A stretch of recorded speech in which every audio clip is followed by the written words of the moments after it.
जन सुराज की तहत से इस वर्ष से, अभी से मार्च महीने के आगे से हर वर्ष 500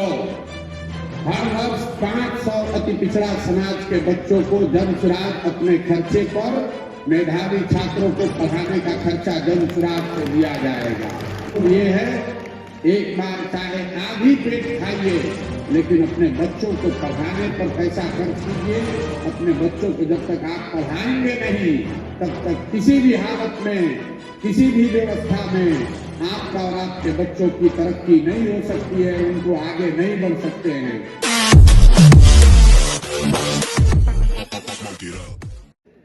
जब से पिछले 1.5 वर्ष से मैंने पदयात्रा शुरू की है, मैंने अभी तक किसी भी इस तरह के कार्यक्रम में हिस्सा नहीं लिया। प्रयास ये है कि जब तक पूरा बिहार हम लोग घूम न लें, गांव-गांव जाकर लोगों से मिल न लें, उनकी आशाओं की, उनकी अपेक्षाओं की का संकलन न कर लें, तब तक वापस आकर किसी बड़े मंच से कोई बड़ी बात करना शायद ठीक नहीं है। आज जननायक कर्पूरी ठाकुर जी के शताब्दी समारोह को लेकर हमारे साथियों ने जो यहाँ कार्यक्रम आयोजित किया है, इसको लेकर मैंने पदयात्रा रोककर यहाँ आने का निर्णय किया है। मुझे आपसे कोई लंबी चौड़ी बात नहीं कहनी है। मैं आप साथियों से आपके गांव, आपके प्रखंड, आपके जिलों में मिलता रहा हूँ। जिन जिलों में नहीं पहुँचे हैं वहाँ आकर मिलेंगे। 2-3 बात जो मेरा अपना अनुभव है आपसे साझा करना चाहता हूँ। आप आए हैं जननायक कर्पूरी जी का शताब्दी समारोह में, लेकिन आपको जननायक कर्पूरी ठाकुर से ज़्यादा प्रशांत किशोर का जिंदाबाद करने की इच्छा हो रही है। आपको जननायक कर्पूरी ठाकुर जी के फोटो को उठाना चाहिए, आप हमसे सेल्फी खिंचाने में लगे हुए हैं। आप अधिकार की बात कर रहे हैं और हमारे पीछे दौड़ने के लिए मरे जा रहे हैं। इसीलिए तो ये दुर्दशा है। आप हमारे पीछे चल के कैसे अपना लाभ, अपना फायदा कर सकते हैं? जो कोई मंच पर आता है, आपको लगता है यही मेरा नया रहनुमा आ गया। यही सोचते सोचते कितना सालों तक आपने कांग्रेस का झोला ढोया, फिर आप लालू जी का झोला ढोए, 18-20 साल से नीतीश जी का झोला ढोए। अब आपको लग रहा है कि कोई प्रशांत किशोर आकर आपकी जिंदगी को सुधार देगा। मेरे भाई, मैं हाथ जोड़कर आपसे कह रहा हूं, मैं आपका रहनुमा नहीं हूं, मुझ में वो ताकत नहीं है कि हम आपकी जिंदगी सुधार दें। ये जन सुराज बस वो विकल्प है, वो प्लेटफॉर्म है। आप में वो ताकत है।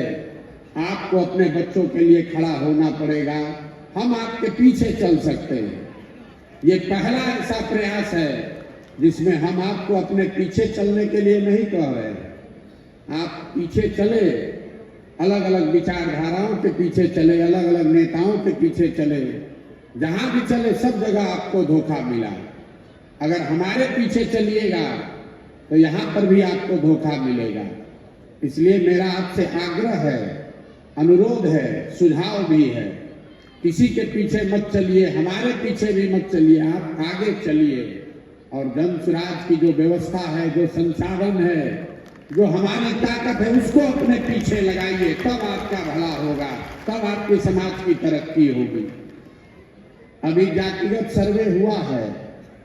आप में से बहुत लोगों ने वर्षों तक ये मांग की है कि जातिगत जनगणना होना चाहिए। अच्छा है, खराब है, लेकिन इस सर्वे ने एक बात तो जरूर दिखाया कि 30-35 वर्ष से जिन लोगों ने, जिन नेताओं ने आपके नाम पर राजनीति की है, आपके और आपके वोट की ताकत से कुर्सी पर बैठे हैं, उनके कुर्सी पर बैठने से आपके जीवन में कोई फर्क नहीं आया, आपके बच्चों के जीवन में कोई फर्क नहीं आया।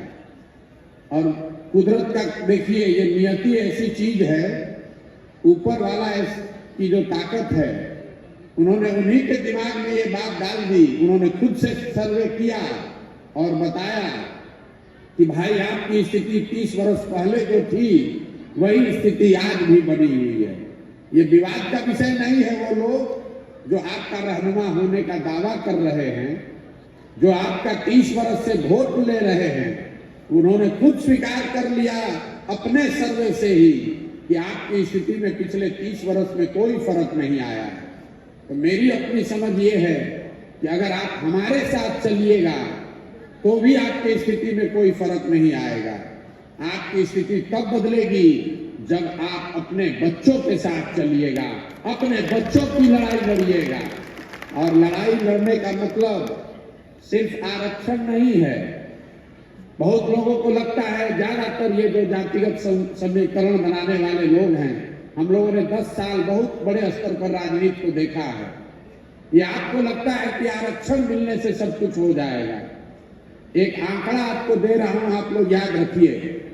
पूरे बिहार में चपरासी से लेकर मुख्य सचिव तक जितने लोग नौकरी, सरकारी नौकरी करते हैं, उन सब की संख्या को, अगड़ा, पिछड़ा, दलित, मुसलमान, सब की संख्या को अगर जोड़ दीजिएगा तो आपको पता चलेगा कि सिर्फ 1.57% मतलब 1.5% ही बिहार की आबादी सरकारी नौकरी करती है।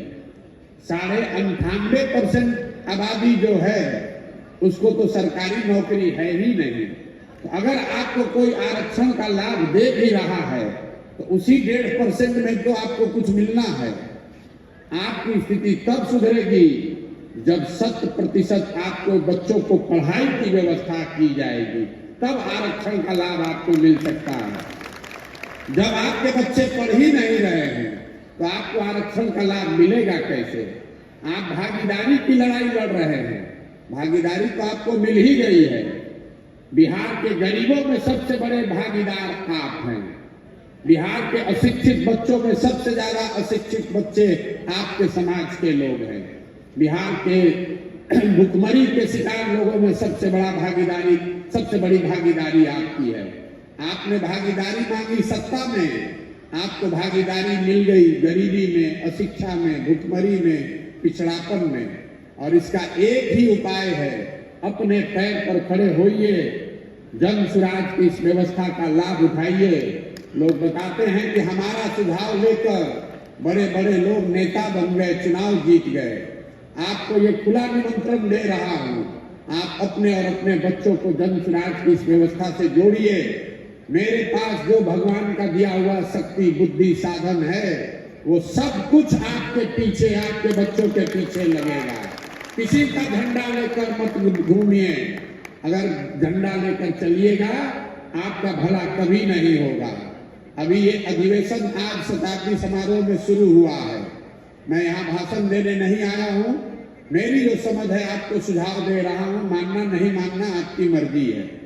ऐसे 10 अधिवेशन हर प्रमंडल में बिहार के ऐसे अधिवेशन कराए जाएंगे। मेरा प्रयास है कि व्यक्तिगत तौर पर जो जाकर मैं आपसे मिल रहा हूँ, सुन रहा हूँ, समझने का प्रयास कर रहा हूँ, उसके साथ साथ सामूहिक तौर पर आपके समाज के लोगों की आकांक्षाओं को, भावनाओं को समेट कर जो सुझाव हम लोग को मिलेगा, जब जन सुराज दल बने तो उस दल में आप झंडा उठाने वाला न बने, आपके सुझावों के आधार पर इस दल का संविधान बने, आपकी इसमें भागीदारी हो, हिस्सेदारी हो। आप प्रशांत किशोर के दल में मत शामिल होइए, उस दल को बनाइए जिसको आप अपने और अपने बच्चों के लिए बनाना चाहते हैं। एक ईंट प्रशांत किशोर की है, एक ईंट आप अपनी ओर से भी लगाइए और भरोसा रखिए। लोग बताते हैं कि पिछले 10 साल में मैंने जिसका भी हाथ पकड़ा है वो कभी चुनाव नहीं हारा है। अगर आपका भी हाथ पकड़े हैं और आप खड़े होइएगा, आपको भी हारने नहीं देंगे, ये भरोसा रखिए। हम उनमें से नहीं हैं जो चुनाव लड़ने के लिए लड़ता है, राजनीति करने के लिए राजनीति कर रहा है। अगर बिहार में आए हैं तो ये आप मान कर चलिए कि बिहार को जीतने का पूरा खाका दिमाग में बना कर लाए हैं। इसको जीतना कैसे है, जीतने के लिए कितनी ताकत लगानी पड़ेगी, कितना संसाधन लगाना पड़ेगा, कितना पसीना बहाना पड़ेगा, किनको साथ लेकर चलना होगा, ये सब कुछ सोच समझ कर आए हैं और पूरी तरीके से कृत संकल्पित हैं जीवन के चाहे 2 बरस लगे या 5 बरस, इसको सुधारे बगैर मानेंगे नहीं। अब तय आपको करना है। आप आइए, जुड़िए और पहल अपने जीवन काल में अपने बच्चों की जिंदगी को बेहतर होते देखिए। और ये बेहतर प्रशांत किशोर के प्रयास से नहीं, अपने प्रयास से, अपनी ताकत से, अपने पुरुषार्थ से आप इसमें जुड़िए। मैं यही आपको कहने आया हूँ। जननायक कर्पूरी ठाकुर जी का आज शताब्दी समारोह के अवसर पर जो पार्टिसिपेट करने का मुझे अवसर मिला है, 2-3 बातें जो हमारे साथियों ने बताई है, उससे पहले भी पिछले 1.5 साल में पैदल चलते हुए हर गांव प्रखंड में मैंने कहा है कि पहली बार आप 2025 के चुनाव में देखेंगे, पहली बार किसी एक राजनीतिक प्लेटफॉर्म से कम 75 आपके समाज के लोग विधायक का चुनाव लड़ेंगे। कम से कम 75 आदमी चुनाव लड़ेगा।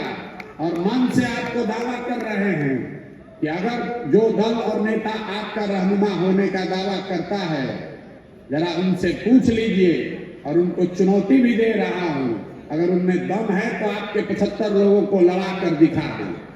कोई नहीं लड़ा सकता है। और ये टिकट देने की घोषणा नहीं है, ये टिकट देने की घोषणा नहीं है। आपके समाज के अगर 75 लोगों को लड़ाएंगे तो लड़ाने की तैयारी भी कराएंगे और उसके पीछे लड़ने की पूरी साधन की भी व्यवस्था करके देंगे। ये आपको आश्वासन देकर जा रहे हैं। कर्पूरी ठाकुर जी के जन्म शताब्दी के समारोह में एक और घोषणा मैं करना चाहता हूं। मेरी समझ से किसी भी समाज के बेहतरी का सबसे ताकतवर और इफेक्टिव जरिया है शिक्षा। जन सुराज की तहत से इस वर्ष से, अभी से मार्च महीने के आगे से हर वर्ष 500 अति पिछड़ा समाज के बच्चों को जन सुराज अपने खर्चे पर, मेधावी छात्रों को पढ़ाने का खर्चा जन सुराज से दिया जाएगा। दल की ओर से, मतलब करीब हर जिले से 10 से 12 मेधावी छात्रों को, जिसको आपकी मदद से कंपटीशन के आधार पर चुना जाएगा, उनको आगे पढ़ाने की, खासकर कॉम्पिटिटिव एग्जाम्स में, नौकरी के एग्जाम्स में उनको कोचिंग के लिए उनके पढ़ाई की व्यवस्था का पूरा खर्चा जन सुराज की ओर से उसको उठाया जाएगा। मेरा आपसे अनुरोध ये है, एक बार चाहे आधी पेट खाइए, लेकिन अपने बच्चों को पढ़ाने पर पैसा खर्च कीजिए। अपने बच्चों को जब तक आप पढ़ाएंगे नहीं, तब तक किसी भी हालत में, किसी भी व्यवस्था में आपका और आपके बच्चों की तरक्की नहीं हो सकती है, उनको आगे नहीं बढ़ सकते हैं। नेताओं का नारा लगाने से बात नहीं बनेगी। आपको अपने बच्चों के लिए खड़ा होना होगा, उनके शिक्षा के लिए लड़ना होगा, प्रयास करना होगा, तभी ये स्थिति सुधरेगी। आप यहाँ आए, इतनी ठंड में चलकर आए, इसके लिए आपका तहे दिल से शुक्रिया अदा करता हूँ। बहुत बहुत धन्यवाद। बहुत बहुत धन्यवाद।